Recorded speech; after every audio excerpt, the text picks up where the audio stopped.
আজি আপোনালোকলৈ টেষ্টি মটৰৰ চব্জি ৰেচিপি এটা লৈ আহিছোঁ আৰু এই চব্জিখন খাবলৈ খুবেই সোৱাদ হয় আৰু যিহেতু এতিয়া বজাৰত এই মটৰবোৰ সহজতে পোৱা যায় আপোনালোকেও এবাৰ এই ৰেচিপিটো ট্ৰাই কৰি চাবচোন। এই চব্জিখন ৰান্ধিবৰ কাৰণে মই এটা মিক্সিৰ জাৰ লৈছোঁ আৰু ইয়াত মছলা এটা ৰেডি কৰিম। তাৰ কাৰণে মই ইয়াত দুটা পিঁয়াজ এনেদৰে কাটি লৈছোঁ, কেইফুটামান নহৰু আৰু অকণমান মই ধনিয়াৰ যে ঠাৰি অংশ সেয়া লৈছোঁ। গোটেইখিনি মিক্সিৰ বাতিটো দি দিয়াৰ পিছত মই যিহেতু মটৰৰ চব্জি বনাম আৰু ইয়াতে মই কেঁচা মটৰ 2 চামুচ দিলোঁ আৰু অকণমান পানী দি পেলাই এইখিনি অকণমান দৰদৰীয়াকৈ পেষ্ট এটা বনাই ল'ম।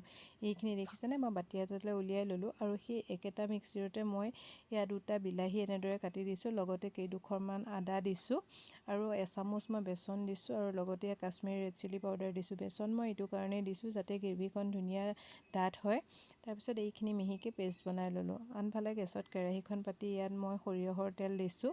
তেলখিনি যেতিয়া গৰম হৈ আহিছে ইয়াত আধা চামুচ গোটা জিৰা দিছোঁ, লগতে কেইটামান গোটা গৰম মছলা দিছোঁ আৰু যে পিঁয়াজ নহৰু মটৰ দি পেলাই যোনখিনি দৰদৰীয়াকৈ পেষ্ট বনাই ৰাখিছিলোঁ সেইখিনি এতিয়া ইয়াত দি দিলোঁ। আমি এতিয়া এইখিনি লৰাই একদম ৰঙা হৈ যোৱালৈকে ভাজিব লাগিব। পিঁয়াজখিনি ৰঙাকৈ ভাজিলেহে এই মটৰৰ চব্জিখনৰ টেষ্টটো ধুনীয়া হয়। মই কিমান পৰ্যায়লৈকে ভাজিম আপোনালোকে ভালদৰে চাই যাব আৰু এইখিনি ধুনীয়াকৈ এনেদৰে লৰাই ভাজি থাকোঁতে ধুনীয়া এটা কালাৰ আহিছে, দেখিছেনে? এনেকুৱা পৰ্যায়লৈকে আমি এইখিনি ভাজিব লাগিব। তাৰপিছত এতিয়া ইয়াত মই শুকান মছলা এড কৰিছোঁ। শুকান মছলাত আধা চামুচ হালধি গুড়ি, 1 চামুচ ধনিয়া গুড়ি আৰু 1 চামুচ জ্বলা জলকীয়া গুড়ি দিছোঁ আৰু আধা চামুচ মই গৰম মছলা দিছোঁ। গোটেইখিনি ভালদৰে মিক্স কৰি লোৱাৰ পিছত এতিয়া মই দি দিলোঁ বিলাহীৰ পেষ্টখিনি। বিলাহীৰ পেষ্টখিনি দি মিক্সি বাতিটো আউখালি অকণমান পানীও দি দিছোঁ। তাৰপিছত এইখিনি ভালদৰে মিক্স কৰি ল'লোঁ। এতিয়া ইয়াত মই দি দিছোঁ সোৱাদ অনুসৰি নিমখ আৰু লগতে সোৱাদটো বেলেঞ্চৰ কাৰণে অকণমান চেনিও দি দিছোঁ। যদি আপোনালোকে চেনি দিব নিবিচাৰে নিদিয়াকৈও ৰান্ধিব পাৰে। তাৰপিছত এইখিনি ঢাকন দি 6 পৰা 7 মিনিট সময় মই ভাজি ল'লোঁ আৰু এইখিনি দেখিছেনে এনেকুৱা ধৰণৰ হৈছে, পূৰা তেল বিৰিঙি আহিছে। ভাজোঁতে এনেদৰে ডাঠ হৈ যাব লাগিব। তাৰপিছত যেতিয়া এইখিনি অকণমান ডাঠ হৈ গৈছে ইয়াত মই 1 কাপমানৰ জোখৰ গৰম পানী দিছোঁ আৰু এইখিনি পানী আৰু বেছিকৈ ব্যৱহাৰ নকৰোঁ যিহেতু এই মটৰৰ চব্জিখন একেবাৰে ডাঠ হ'লেহে খাই ভাল লাগে। সেইখিনি পানী দিয়াৰ পিছত ঢাকন দি পেলাই কিছু সময় উতলিব দিলোঁ। আনফালে মই এখন পেন পাতি দিছোঁ, তাত মই 1 চামুচমান দিছোঁ তেল, লগতে 1 চামুচ বাটাৰ দিছোঁ আৰু বাটাৰখিনি ভালদৰে গলি যোৱাৰ পিছত এতিয়া ইয়াত মই দি দিলোঁ কেঁচা মটৰখিনি, লগতে দি দিছোঁ সোৱাদ অনুসৰি অকণমান নিমখ।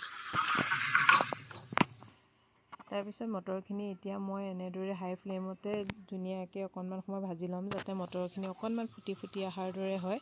আপোনালোকে চাওকচোন মটৰখিনি ধুনীয়াকৈ এনেদৰে কালাৰ চেঞ্জ কৰিছে। এনেদৰে মই 2 মিনিটমান সময় ভাজি লৈছোঁ আৰু আনফালে মোৰ গ্ৰেভিখিনি চাওকচোন একদম ধুনীয়াকৈ ডাঠ হৈ আহিছে। তাৰপিছত এতিয়া ইয়াত দি দিলোঁ মটৰখিনি যে ভাজি ৰাখিছিলোঁ মটৰখিনি দিয়াৰ পিছত এইখিনি এবাৰ ভালদৰে গ্ৰেভিখিনিৰ লগত মিক্স কৰি ল'লোঁ আৰু এতিয়া আমি এইখিনি ঢাকন দি পেলাই কিছু সময় উতলিবলৈ দিব লাগিব যাতে এইখিনি আৰু অকণমান ডাঠ হৈ যায়।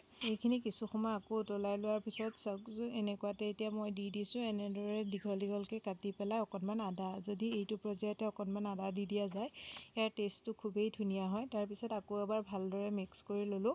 আদাখিনি দিয়াৰ পিছতো আৰু কিছু সময় এইখিনি উতলাই ল'ব লাগিব, আদাৰ ফ্লেভাৰটো যাতে চব্জিখনলৈ যায়গৈ। তাৰপিছত এইখিনি কিছু সময় উতলাই লোৱাৰ পিছত একেবাৰে শেষত এতিয়া ইয়াত মই দি দিছোঁ অকণমান কচুৰি মেথি আৰু লগতে দি দিলোঁ মিহিকৈ কাটি লোৱা ধনিয়া। কচুৰি মেথি আৰু ধনিয়াখিনি দিয়াৰ পিছত ভালদৰে এবাৰ মিক্স কৰি ল'লোঁ আৰু এনেকুৱাতে গেছৰ ফ্লেমটো অফ কৰি দিলোঁ আৰু মোৰ এই মটৰৰ চব্জিখন ৰেডি হৈ গ'ল। দেখিছেনে কালাৰটো কিমান ধুনীয়া হৈছে? কালাৰটো যেনেদৰে ধুনীয়া হৈছে নহয়, ইয়াৰ টেষ্টটো সঁচাকৈ বহুতেই ধুনীয়া হয়।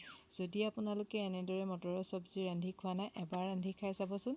যদি মোৰ আজি মটৰৰ চব্জি ৰেচিপিটো চাই ভাল পালে লাইক, কমেণ্ট আৰু শ্বেয়াৰ কৰি দিব। তেতিয়াহ'লে আজিলৈ আহিছোঁ, বাই বাই।